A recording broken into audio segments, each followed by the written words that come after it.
Et moi, c'était un truc, je ne voulais pas détruire tout ce que j'avais par flemme, parce que moi, je suis à la base une grande flemmarde, mais cette belle phrase de Bill Gates que j'aime beaucoup, tu donnes quelque chose de compliqué à un flemmard, il te trouve la manière la plus rapide et intelligente de le faire. Je suis vraiment cette définition. Parce que j'ai commencé à prendre confiance en moi, je suis devenue première de classe pendant 2 ans, parce que j'aimais profondément mes profs, et ils m'ont fait aimer l'école. Moi, j'étais pas du tout méga contente le vendredi soir et méga déprimée le dimanche soir, j'étais ravie d'aller en cours. Et certains de mes profs m'ont changé ma vie, c'est même grâce à eux que j'ai eu l'idée de monter le crayon. Moi, ma liberté, c'est de pouvoir me dire, je peux faire ce que je veux quand je veux. J'ai des obligations, j'ai une boîte, mais c'est moi qui choisis de me mettre ces obligations.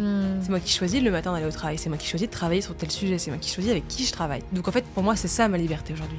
C'est qu'on ne m'impose rien.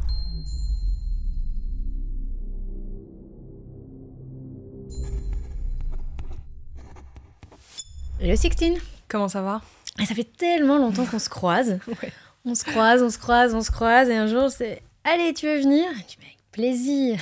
Bon, je suis ravie de te recevoir. Bah moi aussi. Plein de questions à te poser. Je me suis retenue de pas te les poser avant. Ça n'a pas été évident. Voilà. Du coup, j'ai plein de questions à te poser. Je t'ai un peu présenté dans l'introduction. Est-ce que tu peux te présenter toi, avec tes mots à toi, parce que voilà, pour vérifier que je n'ai pas dit des bêtises, quoi. Donc je m'appelle Sixtine, j'ai 22 ans, je suis entrepreneuse depuis 4 ans et j'ai cofondé un groupe média qui s'appelle Le Crayon, donc qui est composé du média Le Crayon, qui est le plus gros média de débat digital de notre génération, le média Les Pépites de France, qui est le média leader sur le domaine du tourisme et du patrimoine en France, et 2 agences, donc Le Surligneur, qui est notre agence de personal branding et de relations presse pour les entrepreneurs, donc pour faire d'eux des leaders d'opinion sur leur thématique, et La Toile, qui est notre nouveau club de leaders d'opinion, mélangé avec les grosses entreprises et également d'influence. Voilà, et puis à mes heures perdues, on va dire créatrice de contenu sur les réseaux, mais ça c'est... Quand t'as un peu de temps, quoi. Voilà. Mais en fait, t'en as pas beaucoup. Alors, 22 ans, j'ai créé le groupe média il y a 4 ans. Déjà, ça pose un petit peu le décor. Et en fait, je voulais commencer par ça. Parce que partout où je te vois intervenir, on te parle de ton âge. Ouais. Et moi, j'avais envie de te poser cette question de... Est-ce que ça te fait encore plaisir qu'on te parle tout le temps de ton âge? Ou est-ce que t'en as marre que ce soit toujours Sixtine, 22 ans, t'es jeune, etc. T'es OK avec le fait qu'on te ramène toujours à ta jeunesse? Ça me dérange pas du tout, mais ce qui me déçoit, c'est que je me dis le jour où j'aurai 30 ans, et donc ma boîte sera, je l'espère à ce moment-là, beaucoup plus grosse, limite les gens seront moins impressionnés parce que comme j'aurai 30 ans, ça leur paraîtra peut-être plus normal, alors qu'en fait c'est débile parce que rien ne doit être proportionné à l'âge, en fait c'est complètement con, et en fait beaucoup de gens, quand je leur dis pas mon âge, ils ne pensent pas que j'ai 22 ans, et quand je leur dis, effectivement, ils sont méga étonnés. Ça me dérange pas, on va dire que oui, ça me fait peut-être plus plaisir que l'inverse, parce que du coup ça fait juste en sorte que les gens se rappellent de moi, donc ça c'est peut-être limite l'aspect positif et utile.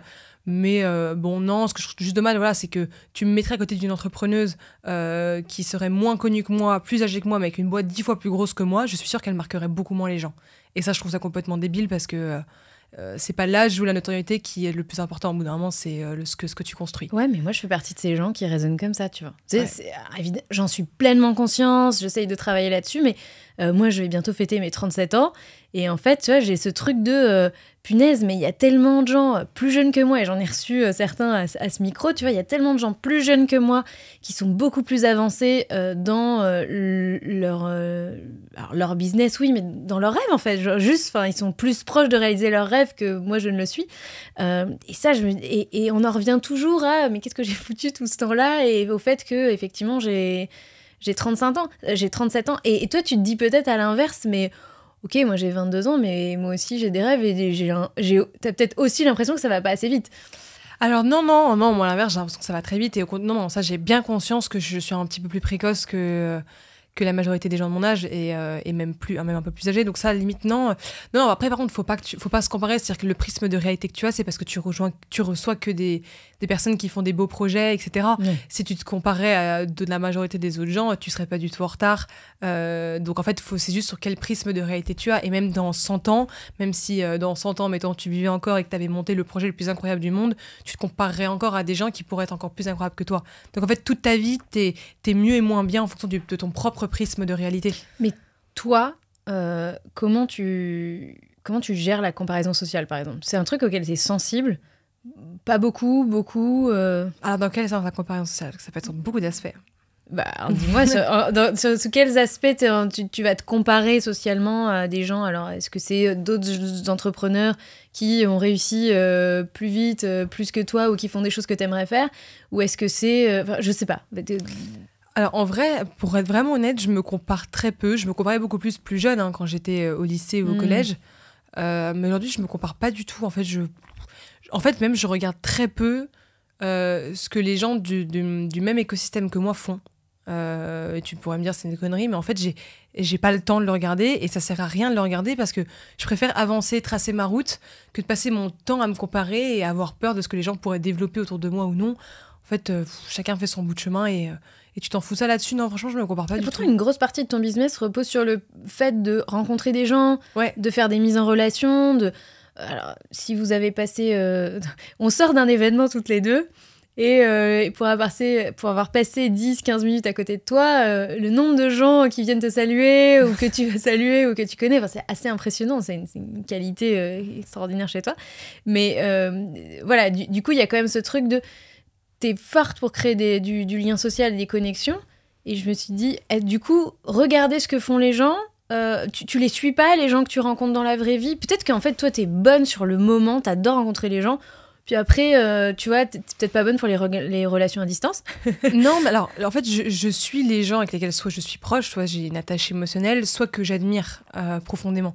Les autres, en fait, j'ai tellement pas le temps déjà de suivre tout court les gens, que ceux dont je prends le temps, c'est des gens dont j'ai soit envie de m'inspirer, soit forcément ce qu'ils font m'intéresse parce que je tiens à eux. Sinon, le reste, je m'en fiche complètement, mais tout simplement parce que j'ai pas le temps vraiment de m'intéresser plus à eux que ça. Je passe pas ma journée sur les réseaux. Quand je suis sur les réseaux, c'est pour moi-même publier mon contenu. Je regarde quasiment pas le contenu des autres. Ça peut m'arriver d'écouter des podcasts, ou voilà, mais en faisant toujours autre chose en même temps. En fait, sinon, j'ai l'impression de perdre mon temps et de pas être assez efficace. Après, je suis un peu hyperactive, donc j'arrive pas trop à ne rien faire. Et quand je fais rien, c'est vraiment parce que je suis exténuée de fatigue, ou limite que je regarde une série, mais ça n'arrive pas trop souvent, quoi.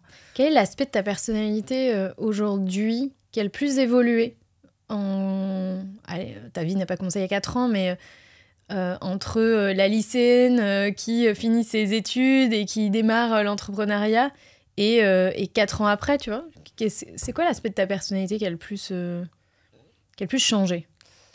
Ma maturité sur le fait de faire les choses avec rigueur, et de réellement... Pendant longtemps, je pouvais réussir à prétexter que j'étais douée dans quelque chose sans vraiment savoir si j'étais vraiment douée. Vraiment, c'était parfois vraiment pour me protéger, pour renvoyer une bonne image aux gens. Aujourd'hui, je suis vraiment devenue très douée dans les choses où je prétendais être très douée il y a 4 ans. Donc c'est vraiment beaucoup plus de sérieux, beaucoup plus de concret, vraiment, et de la maturité. Du coup, toi, c'est un truc que tu pratiques beaucoup, le fake it until you make it? Pas du tout aujourd'hui, mais au début, je l'ai fait, bien sûr. Je l'ai fait déjà parce que j'avais pas du tout autant confiance en moi qu'aujourd'hui. Forcément, j'avais très peur d'être critiquée sur mon physique. J'étais en mode, comment ça, moi, à 20 ans, j'ai commencé à parler sur les réseaux. Pas du tout, tu vois. Donc, au début, peur d'être critiquée sur ton physique, mais pas sur ce que tu disais, plus sur le physique, la forme que le fond. Ouais, parce que le fond, j'ai 3 associés, donc je savais que si je disais une connerie, ils seraient là pour me dire, attends, Sixtine, voilà, t'as dit une connerie, supprime ta vidéo, ou publie pas ce que tu vas publier, voilà. Donc c'était plus sur la forme que le fond. Aujourd'hui, plus du tout. Vraiment, je m'en contrefiche. On a tous nos failles, hein, mais c'est plus par période. Aujourd'hui, non, franchement, ça va. Mais au début, oui, j'avais en tout cas cette impression que je devais renvoyer une meilleure image que ce que j'étais vraiment. Ça se trouve, ça marchait même pas, mais parce que sinon, je pense que je me serais jamais lancée. Et c'est quoi la version de Sixtine que tu montres c'est quoi les aspects que tu veux montrer ou embellir en public, sur lesquels tu n'estimes pas encore être forcément au niveau dans la vraie vie, où tu te dis voilà, en vrai je suis pas encore là où je voudrais être, mais je montre une version peut-être un petit peu plus améliorée que ça dans la vraie vie. Il y a des endroits où tu fais ça? Alors, à l'époque, je l'ai fait beaucoup. C'était sur à quel point j'étais rigoureuse et sérieuse dans les expertises que je disais avoir. Je les avais, c'est sûr que je les avais plus que beaucoup de gens, la compréhension des réseaux, etc. Mais au tout début du Crayon, j'avais pas une aussi grosse expertise que j'ai aujourd'hui, mais rien à voir. Et en fait, effectivement, je voulais vraiment renvoyer cette image d'experte en ça, voilà, d'essayer d'inspirer les gens de mon âge, ou les gens plus jeunes, ou même les gens plus âgés. Donc il fallait que je donne cette impression que je m'y connaissais mieux que ce qu'était la réalité. Et en fait, du coup, ça a fait en sorte que comme j'étais exposée, je n'avais pas d'autre choix que d'être réellement extrêmement forte, parce que sinon, un jour, je savais que tu pouvais te faire démasquer. Au bout d'un moment, quand tu racontes des conneries, c'est pas des conneries que je racontais, hein, mais de manière générale, quand un entrepreneur raconte des conneries, quand il survend un petit peu trop ce qu'il est, s'il n'est vraiment pas au niveau, au bout d'un moment, il se fait forcément cramer. Dans un podcast, dans une interview, quand tu le rencontres la personne avec un client, avec un prospect, avec des investisseurs, au bout d'un moment, tu sens qu'il n'y a pas de fond. Et moi, c'était un truc, je ne voulais pas détruire tout ce que j'avais par flemme, parce que moi, je suis à la base une grande flemmarde, mais cette belle phrase de Bill Gates que j'aime beaucoup, tu donnes quelque chose de compliqué à un flemmard, il te trouve la manière la plus rapide et intelligente de le faire. Je suis vraiment cette définition. Flemmard ont un vrai avantage concurrentiel, moi je trouve. Moi, je suis vraiment cette définition. À la base, je suis quelqu'un d'extrêmement flemmarde. Aujourd'hui, forcément, je le suis moins parce que je ne peux pas l'être, mais je reste au fond quelqu'un de flemmard. Je vais toujours avoir une manière de voir de réfléchir et d'agir en fonction de trouver la manière la plus rapide de faire le truc et évidemment de bien la faire. Et donc au début, comme j'étais très flemmarde, j'avais du mal à vraiment essayer de travailler sur mes compétences, de m'instruire encore plus, parce que je suis en mode oui, un peu la flemme, je ferai plus tard, enfin voilà. Et j'ai pas eu le choix de le travailler dessus, et surtout j'ai appris à aimer à le faire. Moi, j'ai tendance à être un peu comme toi, parce qu'en classe, tu vois, alors j'ai été première de classe jusqu'à la fin de mon lycée, et puis après, dans les études supérieures, j'ai vite compris qu'il allait me falloir faire beaucoup trop d'efforts pour être première de classe, que j'étais dans des études prestigieuses. C'est bien... juste, et là j'ai compris que c'était pas mal aussi d'être juste dans la moyenne haute, tu vois, c'était pas mal 12, 13, 14 aussi, finalement, ce que j'avais jamais connu toute ma scolarité, mais je suis devenue moyenne. Je sais pas ce que j'en ai fait après, mais toi t'es pas allée jusqu'aux études, c'est vachement intéressant dans ton parcours. Du coup, tu pensais faire des longues études. Ouais, bien sûr. T'as une famille... Enfin, on en reparlera, mais t'es née dans une famille où c'était tout tracé pour toi. T'étais faite pour faire des grandes études. Ouais, il fallait même. C'était une nécessité. Et t'en as pas fait. J'ai juste un bachelor. Juste. C'est 1 an ou 2 3 ans. C'est 3 ans quand même. J'ai fait 3 ans de bachelor, mais bon, d'une école qui ne m'a strictement rien appris. C'était plus un parachute au cas où. Et en fait, je me suis rendu compte que le crayon allait vraiment commencer à marcher et devenir une réelle entreprise quand j'étais au bout de ma 3e année d'études. Donc je me disais, il me reste que 4 mois de cours. Après, j'ai 6 mois de stage que dans tous les cas, j'aurais fait dans le crayon. Je m'étais dit, pour 4 mois de cours, je peux avoir, entre guillemets, 2 boulots en même temps. Ce qui a été l'une des périodes les plus compliquées de ma vie parce que j'étais vraiment pas bien. Je devais gérer 2 boulots à plein temps en même temps. Et quand t'as, je sais plus quel âge j'avais, 20 ans... c'est crevant en plus de ta vie privée à gérer à côté, donc c'était assez difficile. Mais je m'étais dit, je vais serrer les dents juste pour 4 mois, il faut quand même qu'au moins j'ai mon bachelor, c'est trop con. Mais avec le recul, aujourd'hui, ça ne m'a rien appris, je m'en fiche complètement, mais à ce moment-là, je le savais pas, donc je vais pas dire que je regrette de l'avoir fait, parce que à ce moment-là, c'était une nécessité que je le fasse. Je savais pas que le crayon marcherait, il y avait beaucoup plus de chances que ça marche pas que ça marche. J'avais jamais monté de boîte avant, j'étais très jeune. Donc c'était évident qu'il fallait que j'ai un parachute pour ma famille, pour moi, et surtout pour ma mère à l'époque. J'avais l'impression de faire beaucoup les choses pour ma mère, plus jeune. Parce que je l'admire tellement qu'il fallait que je la rende fière. Aujourd'hui, je l'admire toujours autant, hein, mais je fais les choses pour moi et puis tout pour elle. Et tu penses que réussir fort dans l'entrepreneuriat aussi rapidement, c'était aussi quand même un moyen de lui prouver que, ok maman, j'ai pas fait peut-être les études que t'attendais, mais je réussis dans un autre domaine, peut-être où tu m'y attendais pas, mais en fait je réussis quand même. Est-ce que c'est pas le plus important quand même? Ça c'est sûr. Non, après elle nous a vite quand même soutenus parce que ma mère a une mentalité très à l'américaine de si tu échoues c'est pas grave, t'apprendras encore plus, de toujours positiver, d'être très ambitieux. Donc elle nous a poussé à le faire en se disant au pire des cas s'ils échoueront ils auront appris. Ils apprendront même beaucoup plus en fait. Alors précisons que tu entreprends avec un de tes frères. Un de mes frères. Et il y a 2 autres associés. Ouais. Un que je connais aussi très bien, Jules, et Antonin que j'ai jamais rencontré pour le coup. Qui est le plus discret de nous tous, que ce soit sur les réseaux ou que ça soit en vrai. Ouais. Mais il y a une partie de ton aventure donc, qui se fait effectivement en famille. Ouais. Donc est-ce que ça a compté pour ta mère le fait que justement vous soyez... deux des 3 frangins, parce que t'as un autre frère, deux des 3 frangins à être ensemble. Est-ce que ça a compté le fait que Valérand soit dans l'aventure? Ouais, ça la touche beaucoup. Nous, on est une famille, on est extrêmement proches entre nous, on est très fusionnels. On a vraiment cette valeur de la famille dans le sens collectif, etc. Donc, que pour ma mère, on fasse ça ensemble en s'entendant aussi bien. On ne s'est jamais engueulé avec Valérand, on se trahira jamais, c'est comme un jumeau. ça fait qu'elle est ravie de voir 2 de ses enfants, surtout qu'ils s'épanouissent ensemble dans un projet. Mm. Avant tout, c'est ça le plus important pour elle. Et en plus, le fait que ça marche, évidemment, ça ne peut la rendre que fière. Mais surtout, moi, j'étais aussi ravie qu'elle ait des enfants qui, entre guillemets, aucun n'ait vraiment, on va dire, raté sa vie pour le moment. J'étais ravie parce que pendant longtemps, ma mère a énormément travaillé tout en élevant ses enfants. Et je voulais pas qu'un jour, elle ait ce regret de se dire, en fait, parce que j'ai pas eu le temps de plus soi-disant m'occuper d'eux que ça, peut-être que si je l'avais fait, que j'avais abandonné mon job, ils auraient pu faire des meilleures études, ce qui est complètement faux. Moi, j'ai beaucoup d'amis, leur mère était mère au foyer, c'est les filles les moins ambitieuses que je connaisse, donc ça veut rien dire. Pour moi, c'est une question de modèle, d'éducation, etc., et de caractère. Mais je voulais pas que ma mère, un jour, ait ce regret de se dire, en fait, c'est de ma faute, c'est à cause d'eux qui sont comme ça, etc. Je te vois avoir les larmes aux yeux. Je ne sais pas ce qui se passe. Non, c'est l'évocation de ta maman qui... Ah là, ça touche à des choses profondes, là. Excuse-moi, non, t'excuses pas. Non, mais ça touche à... Et je pense que... Je vais en parler parce que je pense que ça peut intéresser beaucoup de femmes qui nous écouteront, mais c'est cette conciliation de tes plus grosses ambitions de femme et de ton envie d'être une mère et une mère qui réussit l'éducation de ses enfants. Et non, mais ça me touche, mais parce que je pense que en 2024, c'est pas évident. C'est toujours pas évident. Non. C'est toujours pas évident de se dire...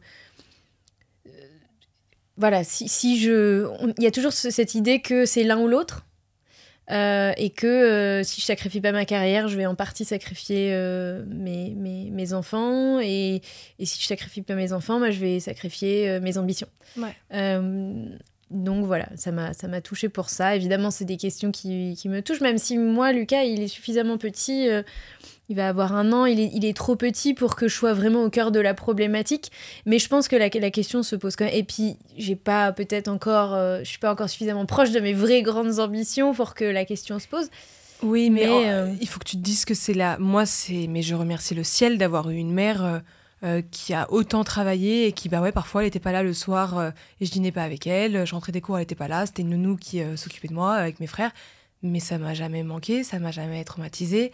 Peut-être qu'à l'époque, j'étais petite, je disais, voilà, dommage, ma mère est pas là ou maman me manque. Mais aujourd'hui, merci d'avoir eu une mère qui m'a montré l'exemple. Parce que du coup, je sais que j'ai envie d'être ambitieuse, je sais que j'ai envie d'être comme ça plus tard avec mes enfants. Et j'aurais jamais voulu. En fait, en plus, quand tu rentres de l'école, t'as pas forcément envie d'avoir ta mère qui te colle. Quand t'as un gosse, tu veux jouer, je sais pas, au Playmo, aux poupées. Ça dépend. J'adorais jouer au Playmobil. Oui, ou jouer à des jeux vidéo en cachette, regarder un film en cachette, lire un livre. Enfin, ça dépend des conneries des enfants plus jeunes. Et moi, j'étais ravie d'avoir aujourd'hui une mère qui m'a montré l'exemple. Et donc, c'est bien qu'aujourd'hui, les femmes puissent beaucoup plus travailler tout en élevant des enfants, que ça devienne normal. Ça, moi, c'est hyper important. Et surtout, moi, je la remercie d'avoir tenu bon, parce qu'elle, c'était une génération, c'était beaucoup plus compliqué. Forcément, ça, on lui a déjà dit, mais comment ça, tu n'arrêtes pas de travailler. En plus, sa carrière avait commencé vraiment à exploser à ce moment-là quand elle avait ses enfants, donc elle travaillait énormément, elle voyageait beaucoup. Et en fait, au contraire, c'est le meilleur exemple que tu peux donner à tes enfants de bosser. Et de faire un métier qui te plaît. C'est ce que je me dis, et c'est surtout que je pense que c'est un secret pour personne qu'on éduque ses enfants par l'exemple, et non pas tellement par la parole. Et donc, ce qu'on fait aura toujours plus d'impact de ce qu'on dit. Et c'est vrai que moi, ce qu'on a envie, nous, son papa et moi, de transmettre à notre fils, c'est tout est possible. Ouais. Et donc, c'est ça, notre éducation, la boussole de notre éducation, c'est tout est possible. Donc, quand tu veux dire à ton gamin tout est possible, alors tout ne sera pas facile, mais t'es obligé de le montrer. Parce que si toi-même, tu t'empêches de penser que tout est possible, et effectivement, ça va être compliqué en fait, de te tenir ce discours. Ouais. Et malheureusement, il y a beaucoup de parents qui, effectivement, se censurent parce que... voilà, ils se disent que vaut mieux qu'il y ait une forme de stabilité. Peut-être qu'il y a beaucoup d'enfants qui aimeraient aussi que leurs parents se réalisent davantage parce que des parents heureux, c'est peut-être mieux que des parents stables. Non, je suis complètement d'accord. Les deux étant super. Ouais, mais après, quand stable, pas forcément. Tu peux avoir justement des parents qui ne travaillent pas, qui adorent ça, et tant mieux, il y en a plein, et ils sont très heureux. Et d'autres parents qui ne travaillent pas et qui, en fait, au bout d'un moment, quand les enfants partent de la maison parce qu'ils deviennent grands, dépriment, regrettent, et donc, en fait, ne sont pas si stables que ça. Tu vois, et en fait, je pense que... En tout cas, moi, je suis pas contre qu'une femme arrête de travailler pour élever ses enfants. Parce que t'as des femmes qui sont faites vraiment pour ça. Elles veulent vraiment se dévouer à 100% pour leurs enfants. Elles n'auraient jamais vraiment voulu bosser. Enfin, moi, je vois des amis aujourd'hui, ça se trouve, ça va pas être le cas, mais je les verrais très bien mère au foyer. Elles veulent pas du tout travailler. Elles sont zéro ambitieuses. Elles sont un peu coquettes. Et en fait, je les vois très bien élever des enfants, même pourquoi pas habiter pas forcément dans une ville. Et ça leur irait très bien. Mais il faut juste qu'elles en aient pleinement conscience que plus tard, ça va être très compliqué tant bien dans le monde du travail classique. Et qu'en tout cas, si elles le font, c'est vraiment par choix, pas parce qu'on leur a imposé, et en tout cas en toute connaissance de cause de ce que ce sera plus tard. Alors tu vois, là, je sors totalement du sujet, mais je trouve ça intéressant parce que l'idée, c'est d'avoir une discussion libre et pas forcément mes questions, on s'en fout. Tu vois, pour moi, c'est un sujet, j'adorerais que tu le traites sur le crayon, et alors si tu me dis que tu l'as déjà traité, je suis passée à côté et j'irai le voir. Toi, ou enfin l'équipe, tu vois, mais la place de la femme au foyer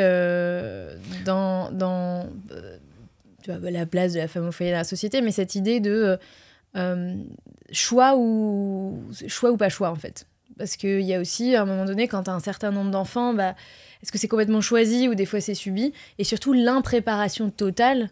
Tu vois, moi, dont le sujet, c'est l'argent, c'est pas forcément un choix avec des discussions autour de l'argent au sein du couple qui sont extrêmement réfléchies, etc.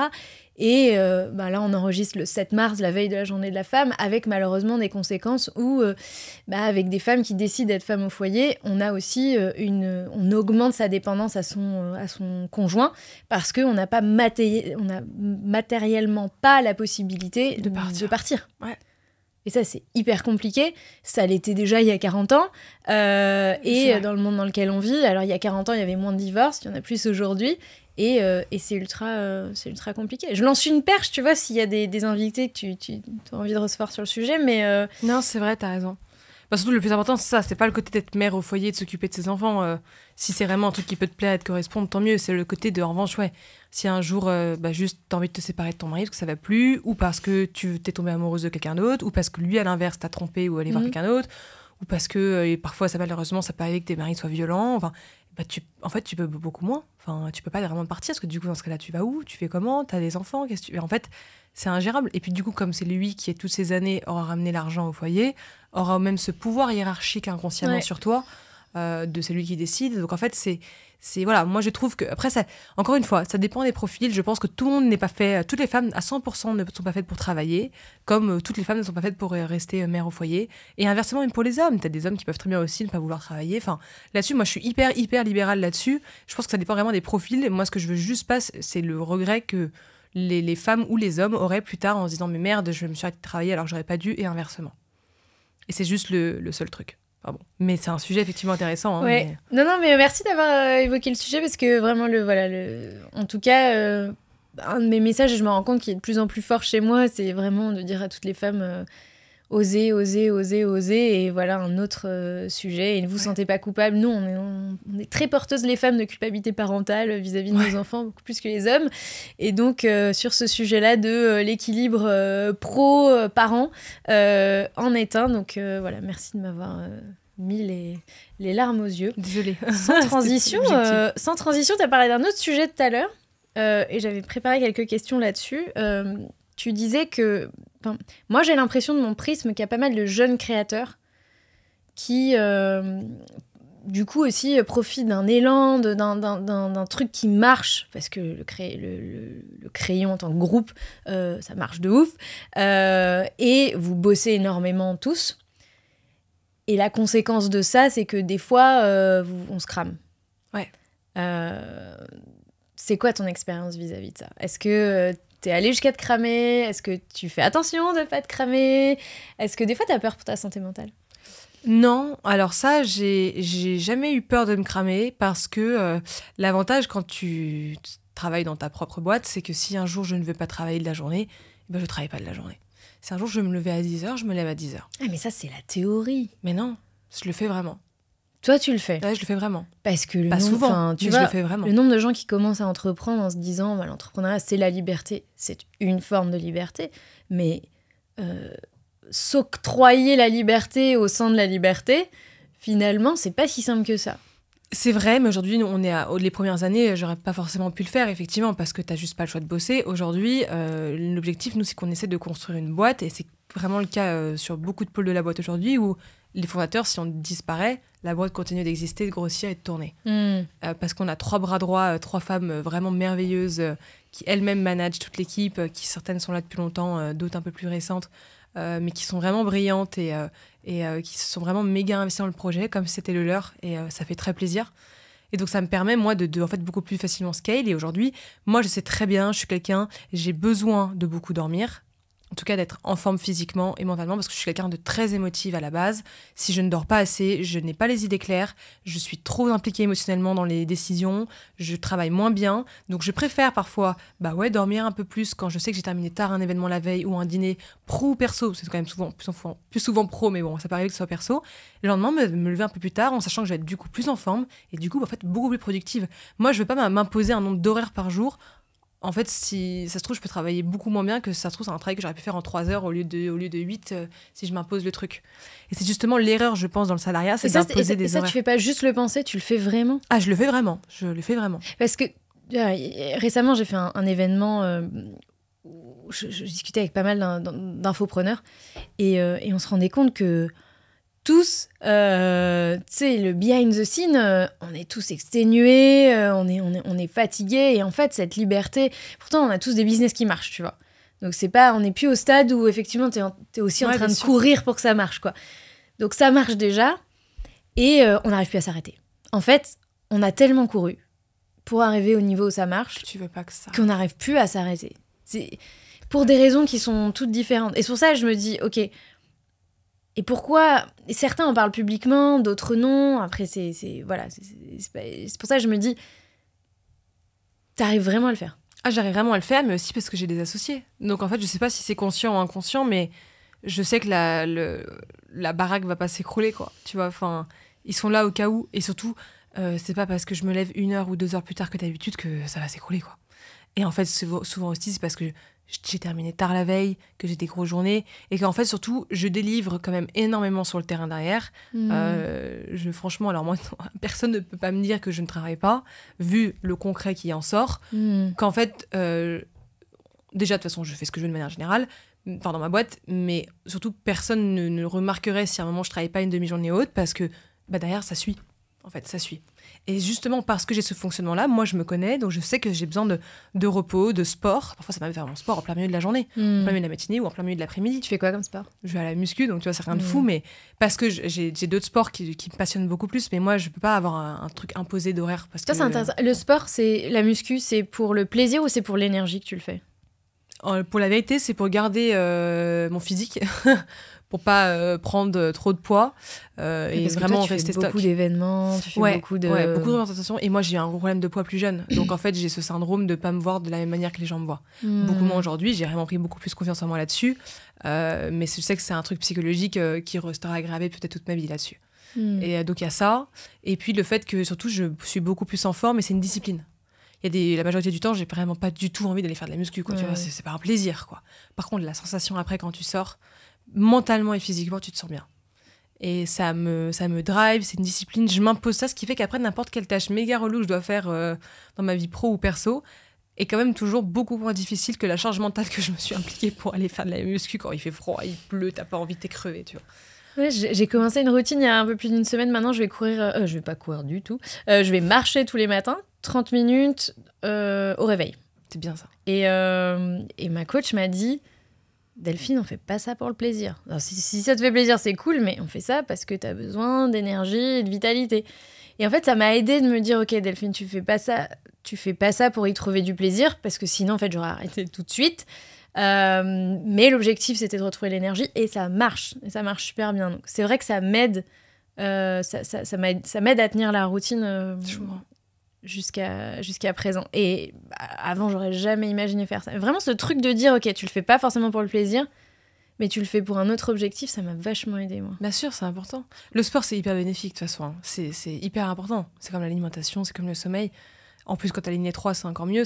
Mais c'est vraiment pas que physiquement, justement, c'est même vraiment psychologiquement. Plus d'énergie, t'es une meilleure humeur, tu positives beaucoup plus. Ouais, mais moi, j'ai l'alimentation et j'ai le sommeil. J'ai pas le sport. Et parce que je cherchais la dimension plaisir dans le sport. Et je me suis rendu compte que là, dans la vie actuelle, je trouvais pas une activité qui soit à la fois compatible avec mon quotidien et qui me procure du plaisir. Et du coup, c'est toujours pas trop une activité physique. Enfin, je marche, c'est une activité physique. Ouais. Je sais pas si on peut appeler ça du sport. C'est une activité physique. Mais en tout cas, effectivement, le fait d'avoir changé l'objectif et d'avoir twisté un petit peu le truc autrement, c'est cool. Et en vrai, je suis vachement fière de moi aussi. Bah ouais. Ça a vraiment boosté C'est bien, ma hein. confiance en moi. Ouais, ça m'étonne pas du tout. Tu sais, la confiance, c'est... J'ai dit que j'allais faire un truc et je le fais. Ouais, bien sûr. Et mais si vous nous écoutez, peu importe. Là, moi, c'est ça, c'est les 30 minutes de marche tous les matins. Mais si vous faites ça avec n'importe quoi et que vous vous y tenez, vous allez voir, votre confiance en vous, ça va booster, quoi. Je suis d'accord. Parce que tu te dis que tu fais un truc, tu le fais, même si c'est tout petit, ça te booste quand même ta confiance en toi. Complètement. Je vais revenir un peu sur ton background, ton enfance, ton parcours, etc. Toi, t'as grandi avec ta maman et avec tes 2 parents? Ah bah avec mon père et ma mère, je sais que j'ai 7 ans, et après beaucoup plus avec ma mère, ouais. Principalement avec ta mère, ok. Et t'as vécu à l'étranger aussi. Ça, c'est Ouais. intéressant dans ton parcours. Ouais. T'as vécu en Suisse, t'as vécu À Londres. Ça a fait quelle différence, selon toi? Je pense que ça m'a fait mûrir aussi plus vite, parce que tu rencontres d'autres cultures, d'autres nationalités, d'autres gens, d'autres manières de voir les choses, d'autres manières de penser. Paris est une ville géniale qui va très vite pour beaucoup de choses, mais tu es très rapidement renfermé dans une mentalité, dans un écosystème où parfois tu peux avoir l'impression de suffoquer. Et de partir de Paris, parfois te permet de prendre un peu de hauteur. Et surtout à des âges où tu te construis beaucoup. Moi, quand je suis partie, j'étais en fin 4e de Paris. Moi, la Suisse m'a sauvée. Ça a été mes plus belles années. Pourquoi? Parce que j'ai commencé à prendre confiance en moi. Je suis devenue première de classe pendant 2 ans. Parce que j'aimais profondément mes profs et ils m'ont fait aimer l'école. Moi, j'étais pas du tout méga contente le vendredi soir et méga déprimée le dimanche soir. J'étais ravie d'aller en cours. Certains de mes profs m'ont changé ma vie. Moi, honnêtement, il y a certains de mes profs, c'est même grâce à eux que j'ai eu l'idée de monter le crayon. Qu'est-ce que t'entends par suffoquer? Qu'est-ce que... Tu vois, t'as l'impression que c'est comme un microcosme. Je sais pas comment le décrire. Bah, à Paris, t'as l'impression que t'as pas de bulle d'échappatoire. Tu vois, c'est une grosse ville qui va vite, il y a du bruit, il y a plein de monde. Quand t'habites dans un autre pays, tu vois, j'habitais en Suisse, bah, t'as le lac, t'as les montagnes, t'as pas mal de verdure. Finalement, c'est comme si ton horizon était très petit. Ouais, au bout d'un moment, tu te sens renfermé. T'es dans une grande ville, mais en fait... Ouais, mais en fait, tu te sens parfois serré, en fait. Tu vois, cette sensation de... Moi, le sentiment que j'ai avec le collège, bon, ça n'a pas non plus été une expérience de ouf pour moi, le collège, en banlieue parisienne, c'est que, en fait, c'est ce que les gens regardaient la télé la veille, tout le monde écoute la même chose, tout le monde s'habille pareil. Il y a vraiment un truc de... C'est l'apothéose du conformisme à 12 ans. Ouais, c'est vrai. Et du coup, c'est vrai que c'est pas un âge... Et je sais pas, et je peux pas dire comment c'est ailleurs, parce que moi, je l'ai pas vécu, mais moi, j'ai vraiment l'impression de mon expérience du collège en France, et puis même si j'extrapole un peu du système éducatif quand même français, c'est que ça t'ouvre pas vraiment sur les possibilités, de nouveaux horizons, la vie, la curiosité, d'autres cultures. Enfin, ça fait pas des gamins particulièrement curieux de la différence, de comment on peut faire les choses autrement, et pas forcément énormément de bienveillance non plus, quoi. Ouais. Ça, c'est partout, ça, je pense. Le côté bienveillance, ça, c'est plus une question de caractère. Mais toi, tu l'as trouvé en Suisse, du coup, tu dis. La bienveillance ? Ouais. Ouais. Moi, j'ai trouvé des super amis, j'ai trouvé des profs méga bienveillants, j'étais dans un écosystème qui vraiment m'a sauvée, m'a donné confiance en moi, j'ai commencé à perdre du poids quand j'étais en Suisse. Je me suis sentie vraiment mieux dans ma peau et c'était l'une des meilleures périodes de ma vie. J'étais très heureuse là-bas. Et je pense que ma vie n'aurait jamais été la même aujourd'hui si j'avais pas bougé de Paris, quoi. Donc... Et toi, tu viens plutôt d'un milieu privilégié. Ouais. C'est comme ça. Alors ça, c'est le mot que j'utilise. Toi, comment tu le décris aussi comme privilégié ? Ouais, privilégié, traditionnel.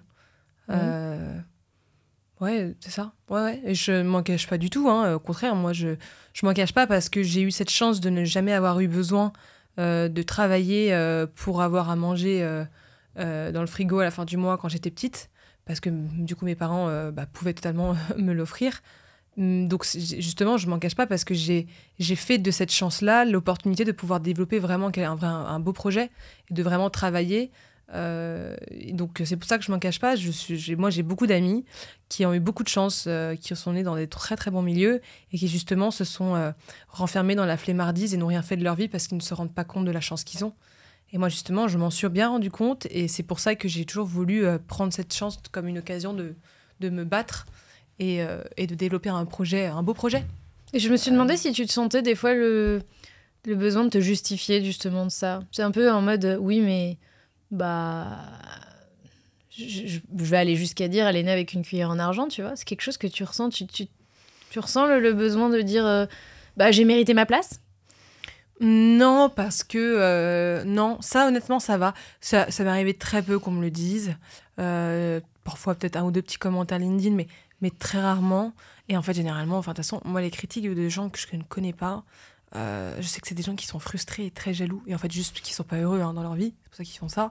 Donc en fait, je les plains plus qu'autre chose. Moi, vraiment, ça ne m'atteint pas du tout. Quand c'est pas un proche qui me dit ça, je m'en fous, vraiment, pour être très honnête. Après, justement, comme je prouve sur le terrain que je ne suis pas là à rien faire et à être en vacances constamment et YOLO...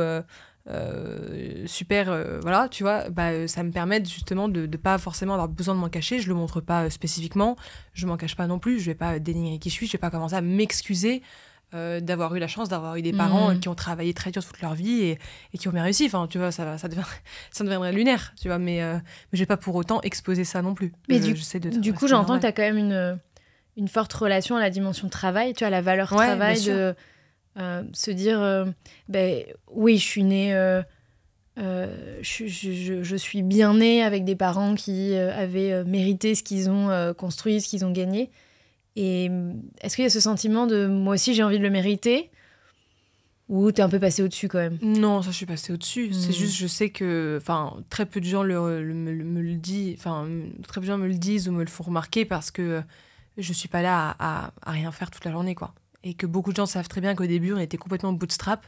Nos parents ne nous ont pas donné des milliers d'argent pour lancer le crayon. Enfin, à la base, on faisait ça avec un iPhone dans une chambre, tu vois. Je vais te poser des questions là-dessus. Non, mais tu vois, donc en fait, c'est pas comme s'ils nous avaient donné des milliers d'euros ou autres pour se lancer.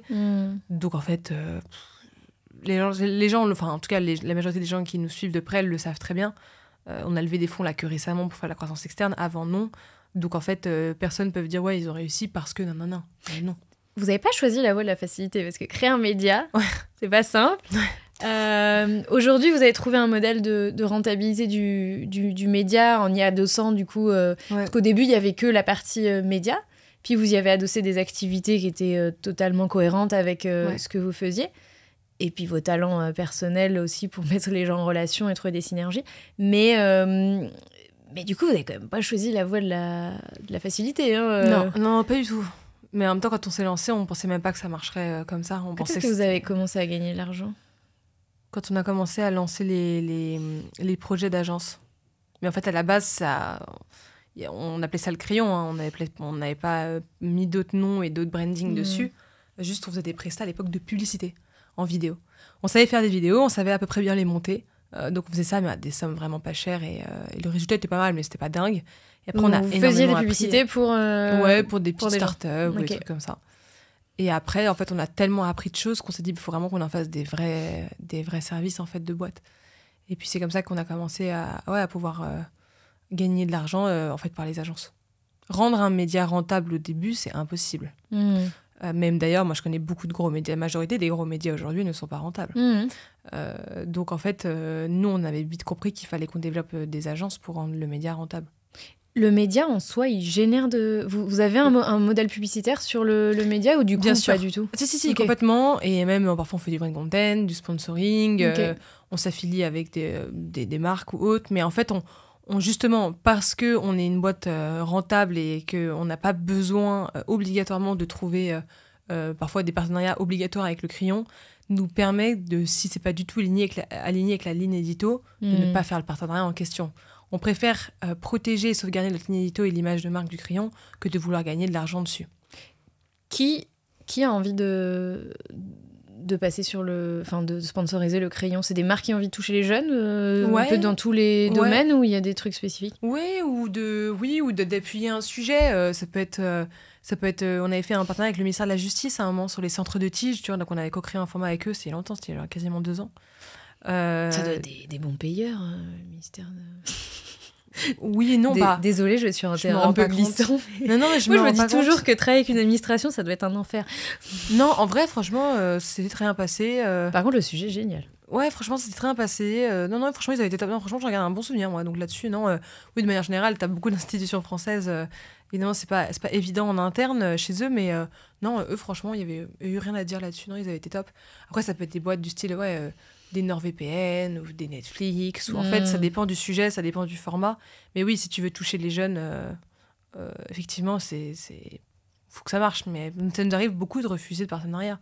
Parce qu'on sent qu'on va pas faire un bon sujet, on sent que ça va pas être incroyable, et on a ce luxe de pouvoir refuser parce que les agences sont derrière. Vous êtes rentable? Vous êtes rentable? Ouais, bien Et sûr. vous êtes rentable depuis quand? Depuis quasiment le début. Ok. Et vous vous rémunérez depuis quand? On se rémunère depuis plus d'1 an et demi maintenant. Je me suis demandé comment ça se passait entre vous pour discuter de la rémunération. Est-ce que quand il y en a un d'entre vous qui veut s'augmenter, il en parle aux autres? Comment ça se passe? Comment vous gérez ça? On gagne la même chose tous les 4. Ouais. Après, on a d'autres activités. Ça, par exemple, c'est important? Oui, parce qu'il n'y en a pas un qui travaille moins que l'autre. On fait des tâches très différentes. Moi, je suis l'une des deux plus grosses sales de la boîte. Je suis celle qui, je pense, ramène le plus d'argent aujourd'hui. Ça dépend des périodes, mais je pense. Mais d'un autre côté, moi, je serais incapable de faire tourner à moi toute seule la ligne édito du média. C'est pas ma zone de génie. Donc, en même temps, du coup, il faut bien que...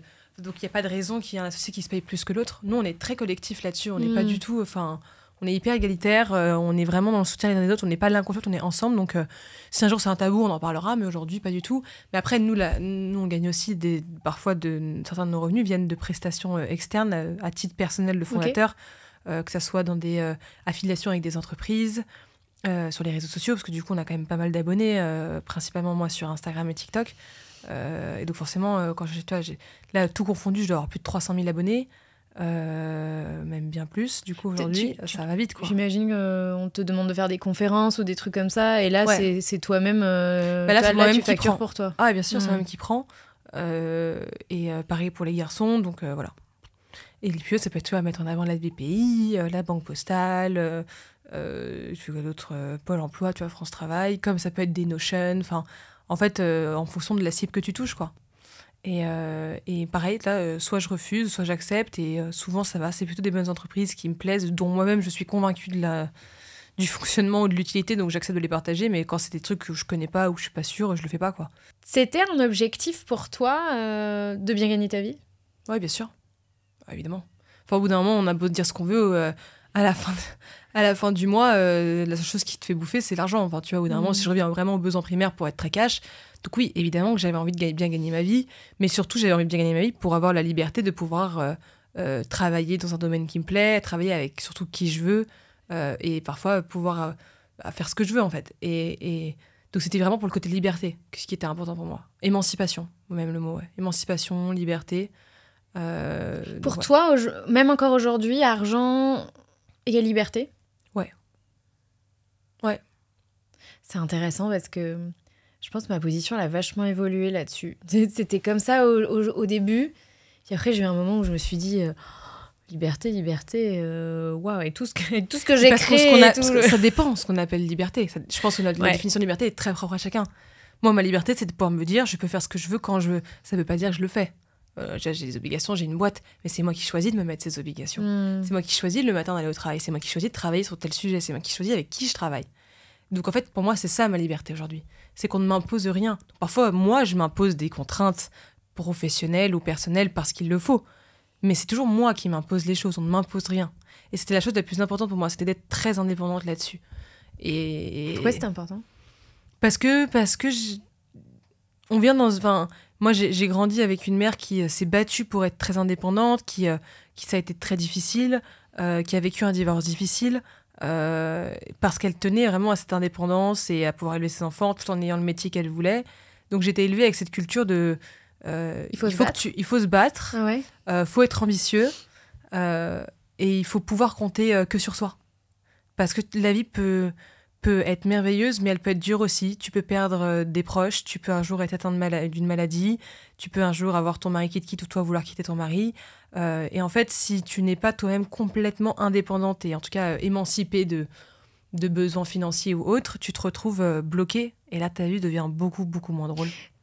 Si on parle des messages, tu vois, que tu as reçus, soit consciemment, soit inconsciemment, alors notamment de ta maman quand tu étais plus jeune, une jeune fille, celui-là, tu l'as reçu, vraiment ma fille, il faut que tu sois indépendante financièrement? Oui, bien sûr. Ah, mais moi, évidemment.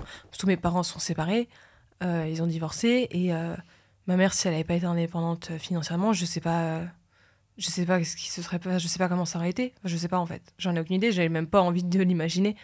Mais je sais que ma vie aurait été bien différente. Pour elle aussi. Et aujourd'hui. Il y a d'autres messages qu'elle t'a transmis comme ça? Ouais, il y a le fait de toujours positiver. Que même dans chaque chose négative qui t'arrive, tu peux toujours en sortir un truc vraiment positif. C'est à toi de voir le bon angle. Et ça, elle a bien raison.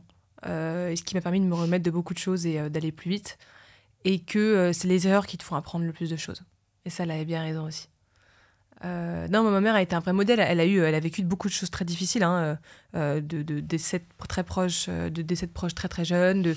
Voilà, elle a vraiment eu une vie personnelle qui n'avait pas été évidente quand elle était plus jeune. Et pourtant, elle s'est battue toute sa vie. Donc oui, aujourd'hui, elle est heureuse et moi, je l'admire beaucoup parce que oui, elle a eu la chance de ne pas naître dans un milieu extrêmement difficile. Mais elle s'est battue pour avoir le métier qu'elle a aujourd'hui, pour avoir réussi à élever 3 enfants, pour être la femme incroyable qu'elle est. Et je l'admire beaucoup pour ça. Et je la remercierai jamais assez parce qu'elle m'a montré un exemple. Je pense que si j'avais pas eu cette mère-là, j'aurais jamais été pareille aujourd'hui. Ça, j'en suis convaincue. Bah, à t'entendre, ça semble...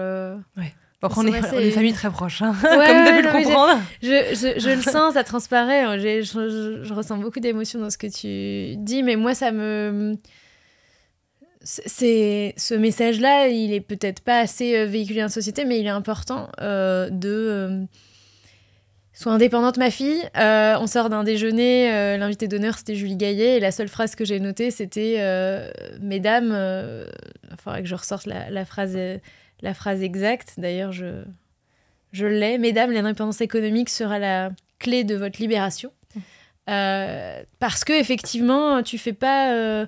l'émancipation de la femme sans indépendance économique, il n'y a pas beaucoup. Et si toi et moi, on est porteuses du message osez, en fait, faites des trucs, allez-y. Bah oui, mais en fait, on ne peut pas y aller quand on n'a pas une certaine solidité. Ouais. Des fois, c'est la solidité de la solidarité dans le couple. Des fois, c'est le conjoint qui nous permet d'être solide à un moment donné. Et puis, des fois, c'est soi-même. Mais voilà, c'est juste que si on n'a pas nous-mêmes la base, il y a peut-être un moment dans la vie où ça risque d'être un peu... Complètement. Ah oui, complètement. C'est une question de caractère, ouais. De caractère, d'ambition, de tout, en fait.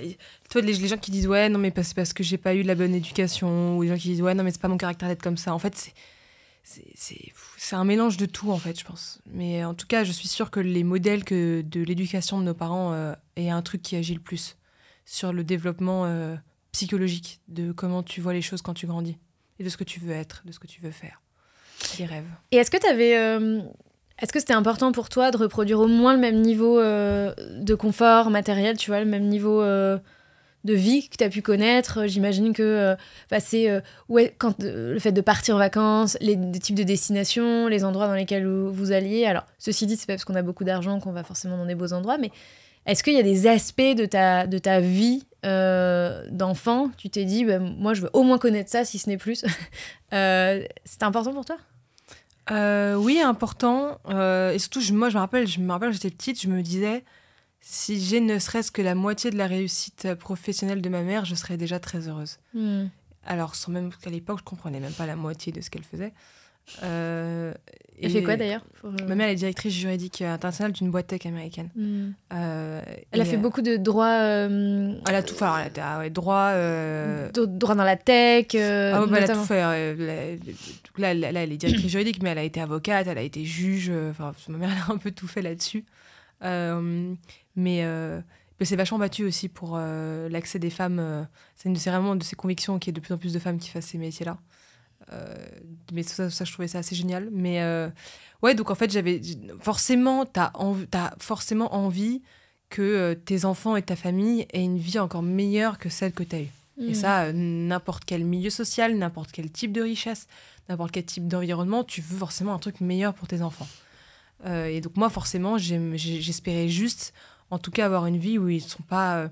qu'ils puissent avoir la chance de pouvoir, essayer en fait, d'essayer plus tard de faire vraiment un métier qu'ils aiment profondément, plus qu'un métier par dépit, parce que soit je leur aurais pas appris assez vite ce qu'ils peuvent aimer, ou parce que je leur aurais pas montré les bons exemples. Donc c'était avant tout pour mes futurs enfants que je me disais il faut que je réussisse, parce que si je suis épanouie et que j'ai trouvé ma voie, ça va être beaucoup plus facile pour leur montrer l'exemple et les inspirer en fait.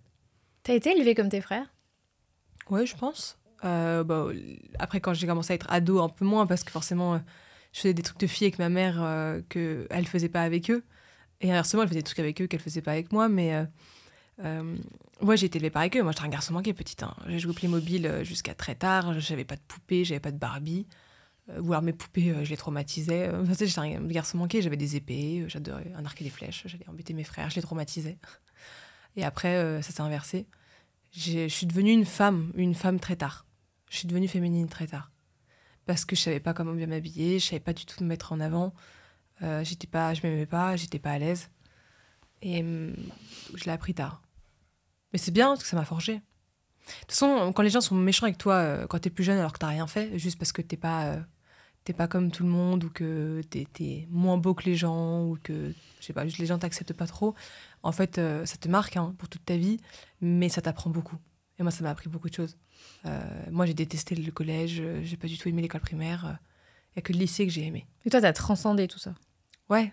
Parce que quand les adultes d'aujourd'hui sont malheureusement souvent le résultat de leurs blessures bien sûr. De l'école, le nombre d'adultes qui... Et puis sans que ce soit... Moi, tu vois, j'ai beaucoup de choses, je me rends compte, moi qui passe mon temps à déconstruire tout ça, je me rends compte de choses, putain, c'est les trucs d'école, tu vois, c'est les trucs de cours d'école. Et les gens se rendent pas compte à quel point... 20 ans, 25 ans après, je suis encore en coaching, en thérapie sur ces trucs-là, tu vois. Ouais, et moi, je me rends compte. Et je me suis pas rendu compte que c'était d'énormes traumas à ce point-là. Enfin, ils sont pas tous énormes. Hein. Mais en tout cas, même quand on peut pas qualifier ça de trauma, que ça a créé des croyances chez moi ou des règles internes qui aujourd'hui me desservent. C'est complètement ça. Et surtout, les gens ne se rendent pas compte à quel point les enfants sont méchants entre eux plus jeunes. Et à quel point, en fait, ça te marque toute ta vie, parce que c'est des années où tu te construis. Et en plus, le pire, c'est que les gens les plus méchants avec toi sont souvent les gens qui sont eux-mêmes les plus insécures. Ouais. C'est lunaire, et qui, du coup, sont comme ça avec toi pour éviter que les gens soient comme ça avec eux, en fait. C'est une forme de protection. Le problème, c'est que comme on est tous très immatures émotionnellement à cette époque-là, en fait, on fait ce qu'on peut avec nos armes pour gérer nos propres émotions, nos propres douleurs, nos propres traumas. Et des fois, les agressés sont les agresseurs. Enfin, tu vois, il y a tous ces phénomènes-là de cours de récré. Ouais, mais c'est vrai que ça marque. C'est quoi la croyance est-ce que tu as conscience d'une croyance qui t'a coûté cher, voire même qui te coûte encore assez cher? Elle est pas facile, putain. D'une croyance, tout confondu? Ouais, ou d'un fonctionnement, tu vois. Fonctionnement que t'as, qui te pénalise, et tu te dis un jour il faudra que je le règle, ou alors je l'ai réglé parce que il était temps que je le règle, tu vois, parce que je sais que ça me coûte cher de penser ça. J'ai l'impression parfois, et je pense que c'est un peu de la naïveté,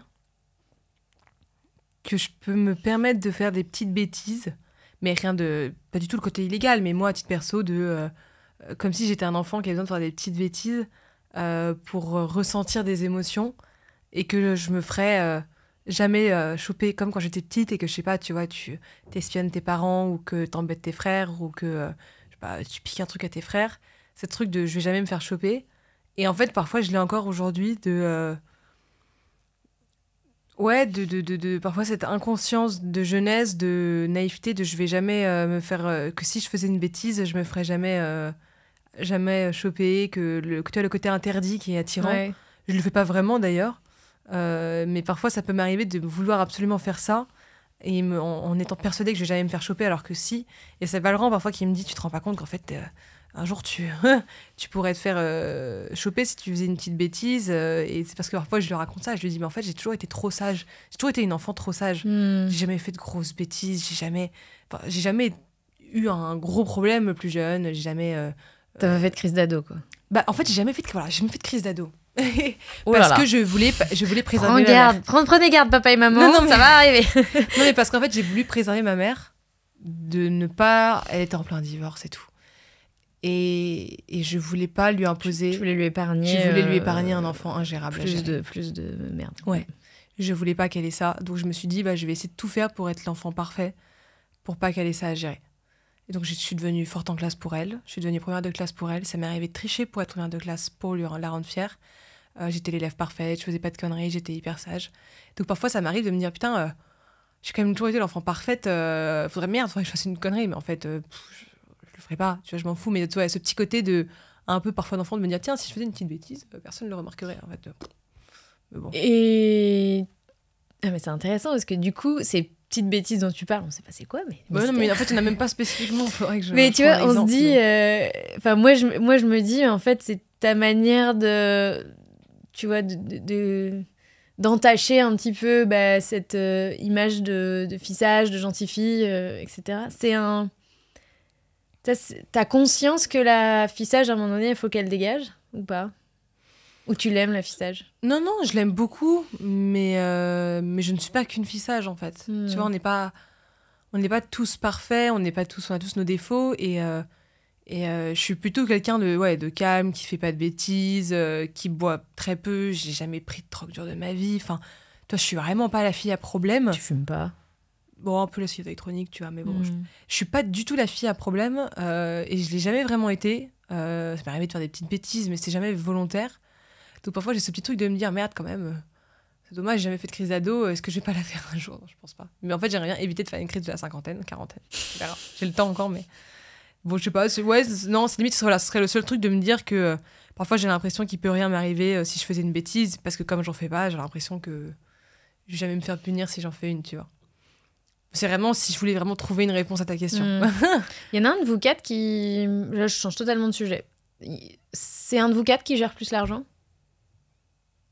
On va dire que Jules est un peu le directeur financier. J'en étais sûre en plus. Ouais, c'est le plus organisé, le plus carré, c'est très bien. On va dire que moi, je suis celle qui fait le plus attention à nos finances et à nos dépenses. Ok. Après, bon. Tu fais attention... Le côté attention aux dépenses que tu as sur le business, c'est quelque chose qu'on retrouve dans ta vie perso ou pas du tout? Non.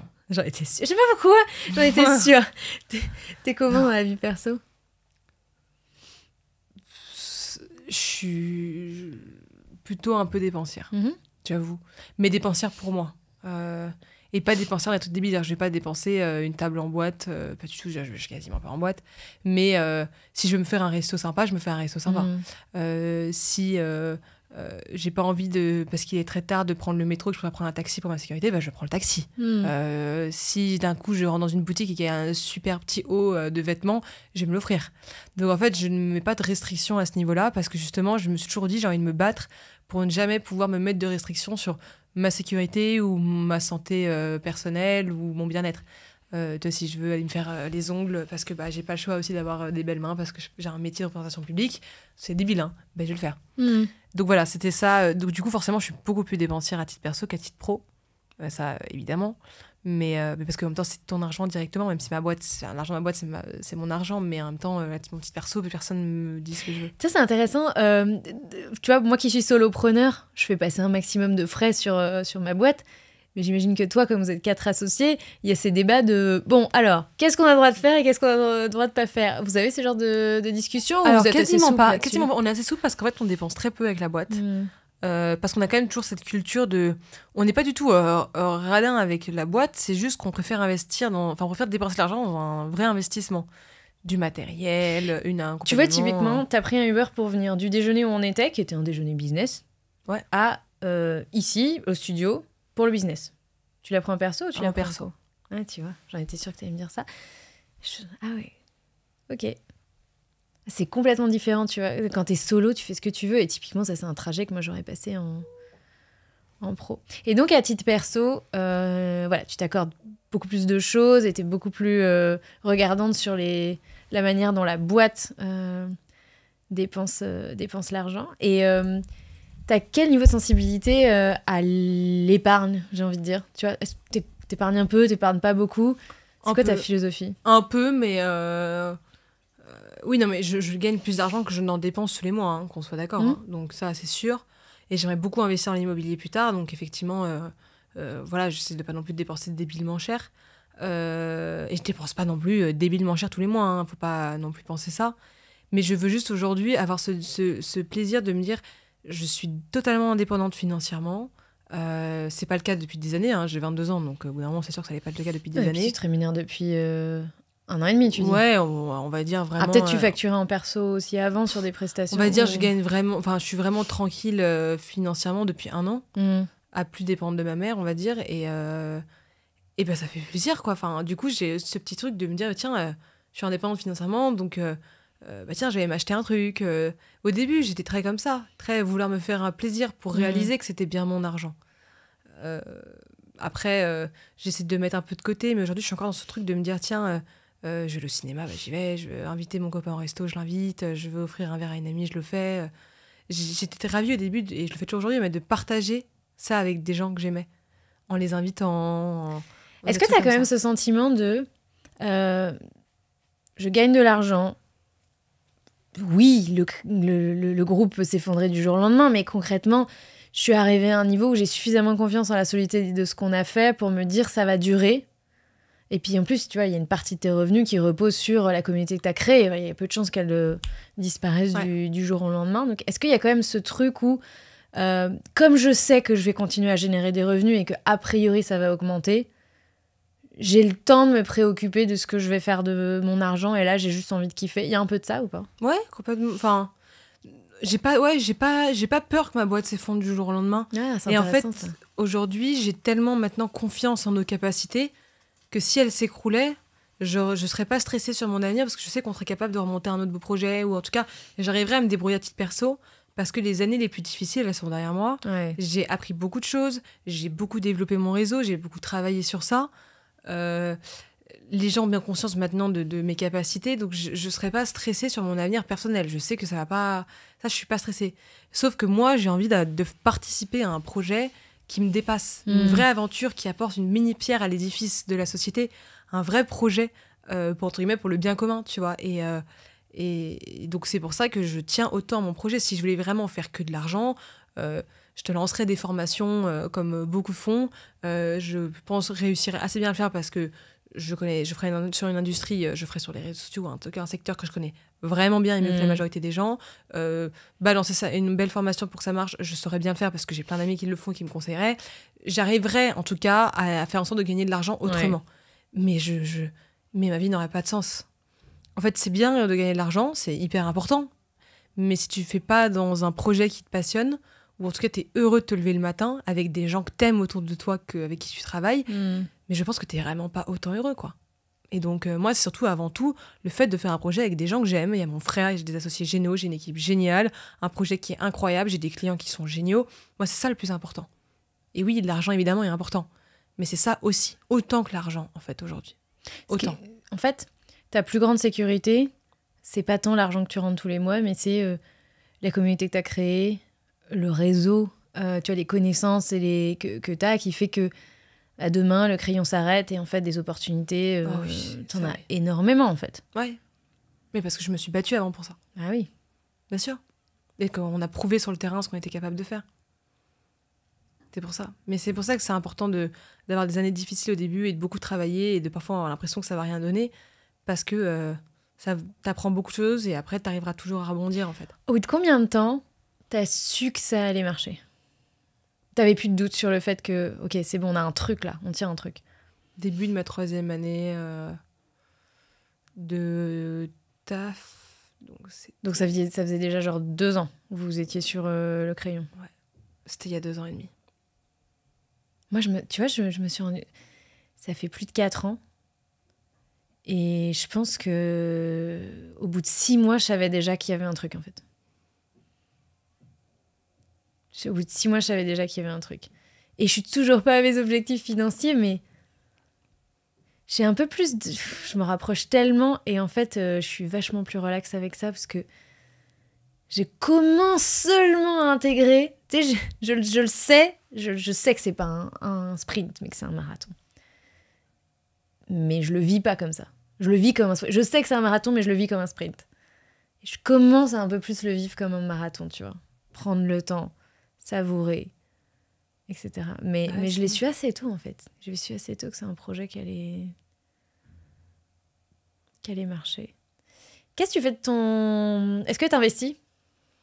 Pas encore. Pas encore. J'ai eu beaucoup de propositions de boîtes qui voulaient que je rentre à leur capital. Ah oui, ce type de... Ah, tu pensais pas... private equity. Ouais, voilà. Quel type de boîte t'as proposé d'investir ? J'ai eu une boîte qui s'appelle Meuf. Je sais pas si tu vois. Bah, ils sont passés chez Qui veut être mon associé. T'as investi ? Non, finalement, j'ai pas investi parce qu'en fait, j'ai complètement changé ma strat à titre perso. Pendant longtemps, j'ai cru que je voulais investir dans les boîtes. Parce que je crois en pas mal de boîtes que j'ai failli investir, etc. Et je te coupe, les gens viennent te voir vraiment pour te dire est-ce que tu as envie d'investir. Donc, t'es identifié comme quelqu'un qui potentiellement... t'es identifié comme un potentiel ouais, comme quelqu'un qui pourrait vouloir investir. Trop bien. Je sais pas pourquoi, d'ailleurs. C'est vrai parce que j'ai jamais communiqué sur ça. Mais je sais pas pourquoi. Ouais, bah, les gens demandent et ils ont raison d'oser, comme ça, tu sais jamais. Mais carrément, trop bien. Ouais, non, mais... donc parfois, voilà, soit je redirige vers des gens, soit des boîtes comme Tudigo, etc. Je crois que tu avais reçu d'ailleurs le fondateur de Tudigo. Alexandre, non. Ah, tu l'as jamais reçu ? Non, mais j'ai reçu Jean-Pierre Nadir. D'accord. J'ai perçu que tu avais reçu Alexandre. Bah, tu devrais le recevoir, du coup, vu le sujet que tu traites. Oui, après, j'évite de recevoir des fondateurs de FinTech, parce qu'il y a toujours ce truc de... ils ont quelque chose à vendre et à promouvoir, en fait. Et de moins en moins, du coup, j'ai pu recevoir à un moment, je reçois quasiment plus. Parce qu'effectivement, il y a la frontière de... j'ai quand même un truc à te vendre, donc c'est un peu de la promotion. Voilà. Moi, mon podcast est différent. Il y a d'autres podcasts qui marchent encore mieux que le mien, qui font ça. Mais je comprends. Mais voilà, du coup... Je comprends. Mais du coup, moi, du coup, je m'étais dit, tiens, l'immobilier. Et puis, en fait, après, voilà, j'ai un tout petit peu investi en crypto au bon moment, là. Donc, pour l'instant, je gagne de l'argent. Mais pas des centaines de milliers d'euros. Hein. Mais ça me faisait marrer. Mes frères investissent beaucoup en crypto. C'est vrai ? Ouais, donc je m'étais dit, tiens, j'ai envie de suivre le truc avec eux. Et tu le fais... Tu as pris le choix de te former ou tu as pris le choix de... c'est pas loin du casino, quoi. J'ai envie du petit truc, tu vois. J'ai pris le choix de la confiance en mes frères, qui s'y connaissent. En tout cas, mon frère aîné s'y connaît extrêmement bien en finance. Lui, il bosse en finance en Suisse. Et lui s'y connaît extrêmement bien en crypto. Donc, je voulais faire confiance. J'ai totale confiance en lui. Donc, je l'ai suivi sur ça comme investissement. Mais c'est vraiment plus pour me marrer et tester et faire partie du truc et être content avec eux quand il y a des bonnes nouvelles qu'autre chose. Mais moi, plus tard, en fait, je vais investir en immobilier. Et quel type d'immobilier ? Soit appart de bureau, soit appart perso ou appart tout court. Je sais pas encore. En tout cas, je sais que c'est le premier investissement qu'il faut que je fasse. C'est le premier, d'ailleurs, que la majorité des gens font en investissement, s'ils investissent. Et j'ai assez envie de le faire. Je trouve ça assez... c'est un de mes objectifs de me dire que, je sais pas, à 25 ou 26 ans, je peux être propriétaire d'un truc... je sais pas, je trouve ça sympa. Écoute, si tu veux un conseil, c'est là où j'attends pas ta réponse et je t'impose mon conseil. Avec plaisir, non, je le mais fais-le le plus vite possible. Ouais, j'ai très envie. Non, mais j'imagine que t'as 0 dette personnelle. T'as jamais emprunté à la banque ? Non. Et du coup, profite-en. Parce que plus tu fais des choses tôt et plus ça aura d'impact. Ouais. Mais oui, je te dis pas d'aller voir ton banquier demain, mais ouais, non, concrètement, avec tes niveaux de rémunération et le fait que t'es pas du tout endetté, il y a des trucs sympas à faire. Ouais, je passais le meilleur moment en ce moment avec les taux, mais pour emprunter, mais au pire, je levais de la dette. C'est le meilleur moment pour négocier. C'est pas le meilleur moment pour les taux, c'est le meilleur moment pour négocier. Et du coup, tu peux renégocier tes taux dans 12, 24 ou 36 mois. Donc, bon an, mal an, moi, je suis toujours partisane de ne jamais attendre. C'était toujours plus récompensé de ne pas attendre que d'attendre en immobilier. Ça marche souvent comme ça, peu importe les taux.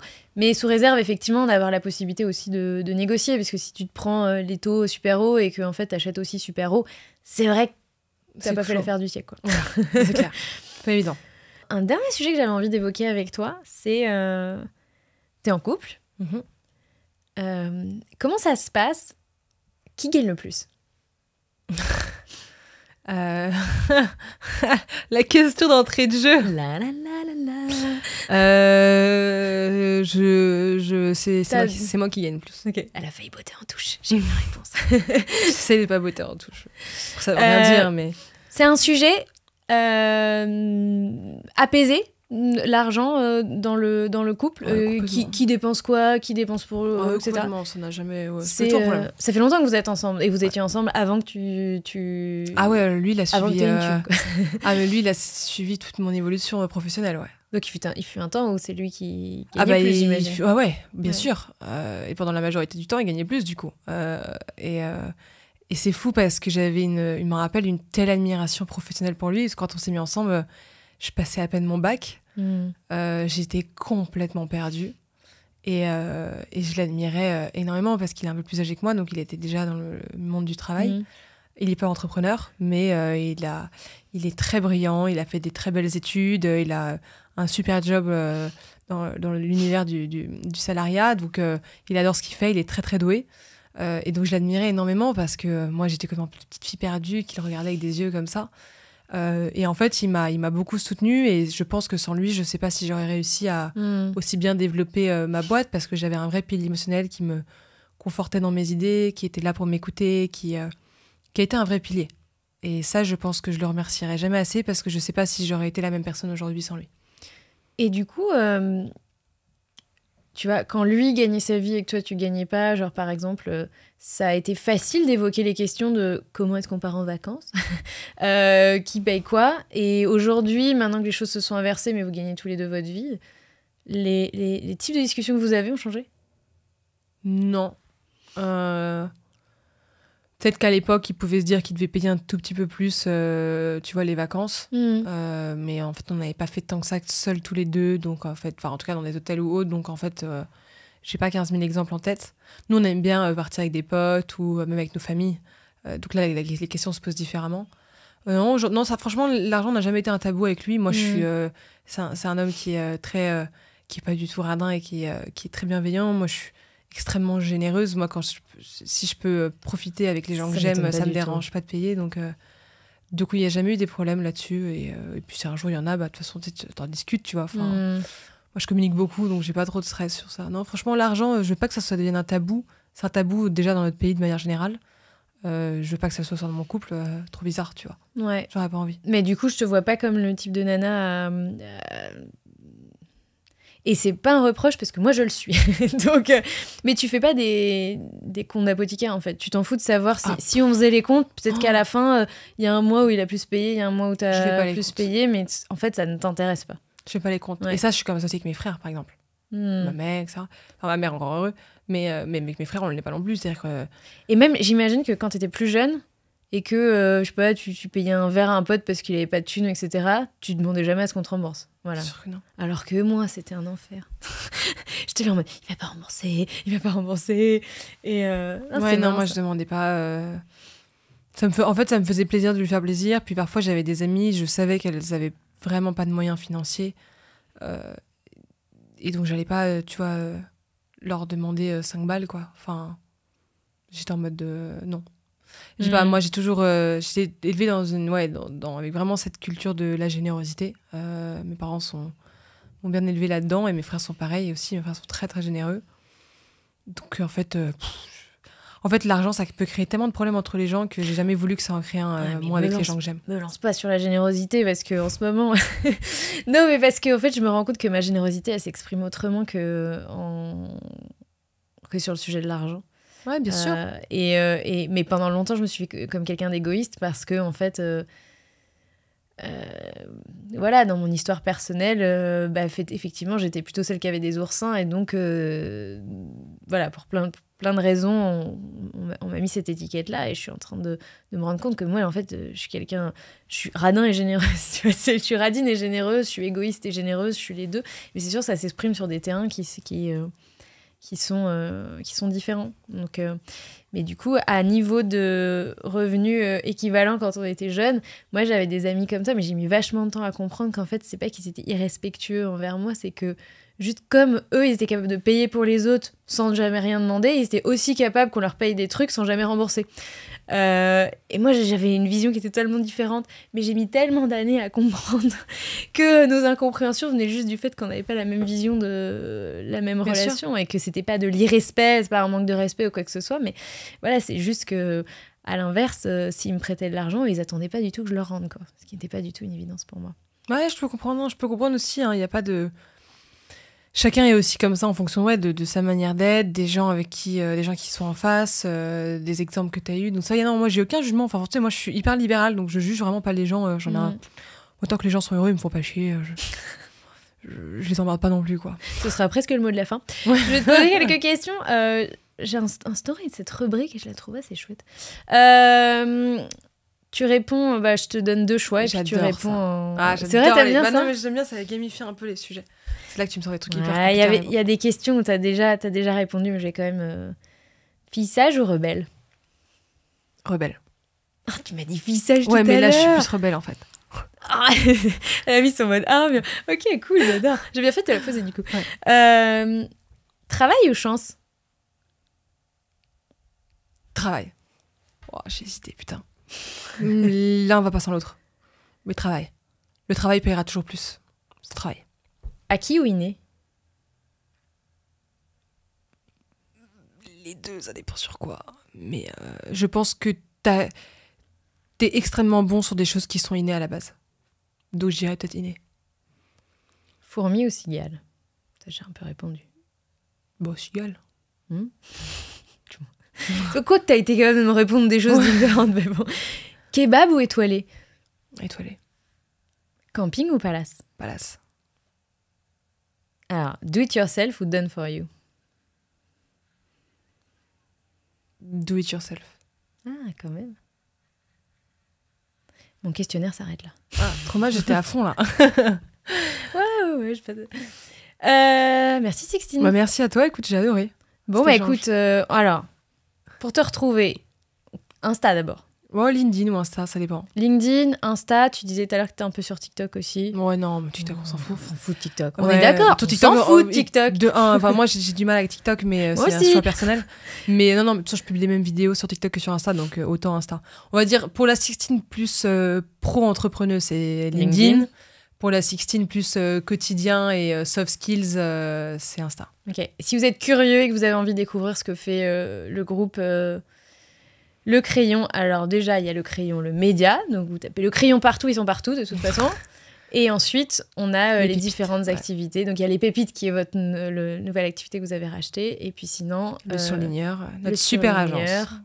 Et la toile, maintenant. La toile, c'est encore un petit peu différent, c'est plus confidentiel. Ouais, c'est plus récent, on n'a pas encore beaucoup communiqué dessus. C'est moins grand public. Pour l'instant, ouais, on a moins communiqué dessus. Mais le surligneur pour les créateurs qui ont envie de travailler leur...